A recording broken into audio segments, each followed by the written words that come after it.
Imagine waking up in a world where everything that connects you is invisible. Wires have turned into air. Sound follows your steps. Your earbuds whisper your playlists without a single chord. That's the dazzling promise of the wireless era. But beneath the technological shine lies a question many avoid.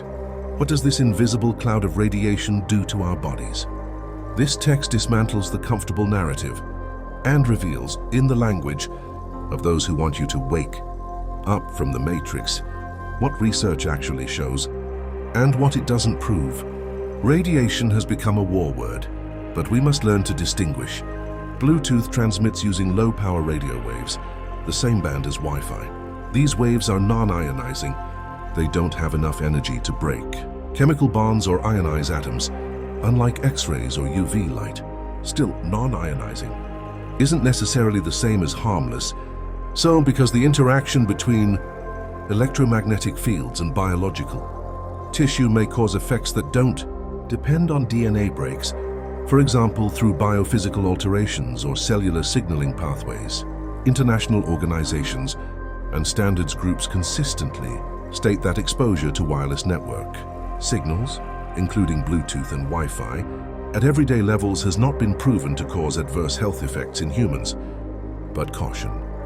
The fact that organizations say no expected harm is not absolute proof of innocence. These agencies base their assessments on studies and reviews, and when evidence is inconsistent or limited, recommendations tend toward regulatory conservatism, meaning they only change position when evidence becomes robust.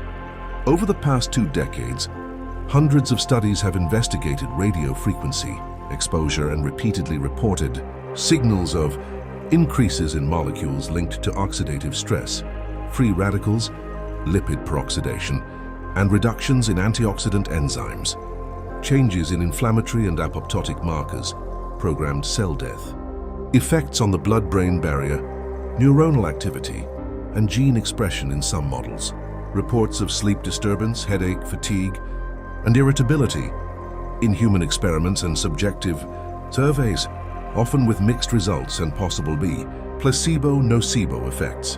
In short, across these studies, the convergent findings on oxidative stress appear frequently, enough to be taken seriously. Living organisms have electrical and magnetic fields, and theoretically, exposing tissue to external electromagnetic fields, such as Bluetooth, can interfere with these signals, where electric forces influence ion channels and biochemical cascades. Proposed mechanisms under investigation include disturbance of ion channels and membrane potentials, altering cellular signaling, generation of small currents that, when chronically accumulated under certain conditions, might affect cellular metabolism, induction of oxidative stress, possibly via increased production of reactive oxygen species or reduced antioxidant capacity, activation of inflammatory pathways and changes in stress-related gene expression. In summary, yes, there is biological plausibility and experimental evidence that low-intensity radiation fields can modulate cellular processes. The core controversy is whether these effects, observed in cells or animals under experimental conditions, translate into clinically relevant impacts for humans under everyday Bluetooth exposure. Many contemporary reports describe a recurring set of complaints among people heavily exposed to wireless devices: fatigue, headache, sleep difficulty, irritability, mood changes, and hormonal imbalances, sleep cortisol.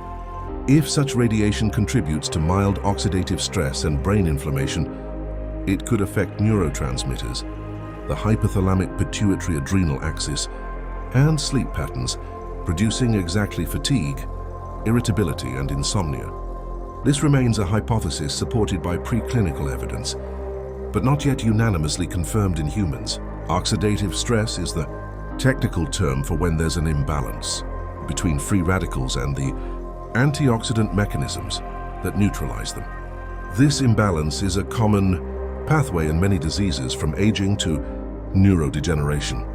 Scientific reviews show that exposure to electromagnetic fields can increase oxidative stress, biomarkers in cellular and animal models, suggesting a biological mechanism by which such radiation could affect tissues.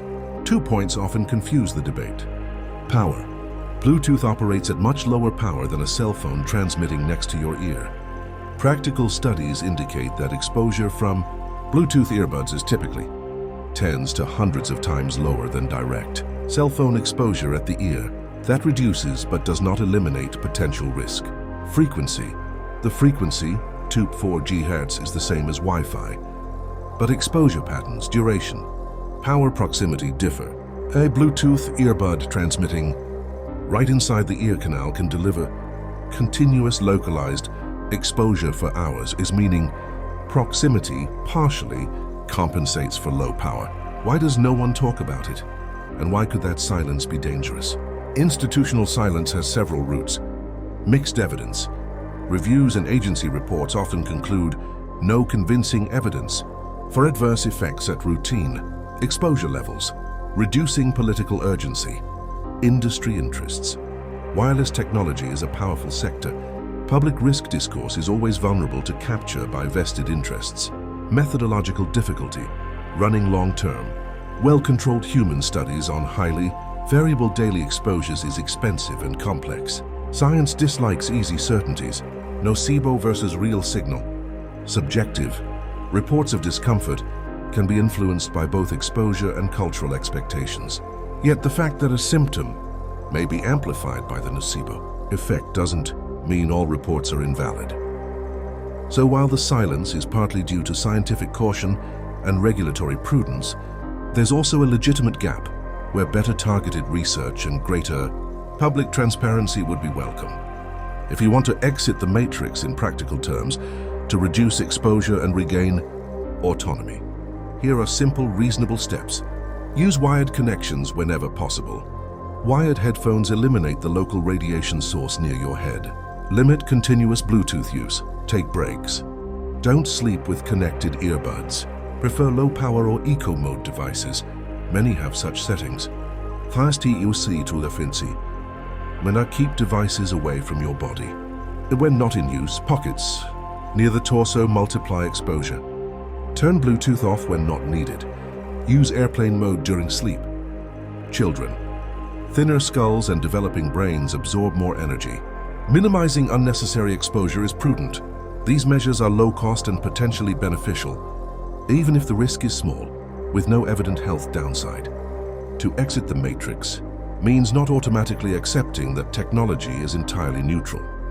It means questioning who sets the standards, demanding quality research, and taking personal responsibility when it's easy to reduce risk. Bluetooth radiation isn't a bomb. It's a low-energy agent with repeated experimental signals that deserve attention, ignoring evidence of oxidative stress and cellular change just because regulators haven't shifted their stance yet is passive. Yet panic and fear-mongering without solid backing are equally harmful.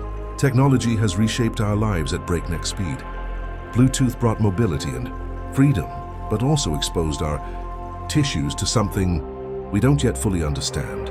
Science points to signals, particularly around oxidative stress, that merit public attention and well-designed research. While the debate continues, you can choose to reduce exposure with simple habits. Demand transparency from companies and support independent studies. This isn't a call for panic, it's a call for clarity. Exit the matrix by refusing easy narratives, both the ones saying it's all safe and those preaching fear. Claim information, minimize practical risks, and demand better studies. The full truth isn't written yet, but prudence and scientific curiosity never go out of style. Did you like the video? Then subscribe to the channel.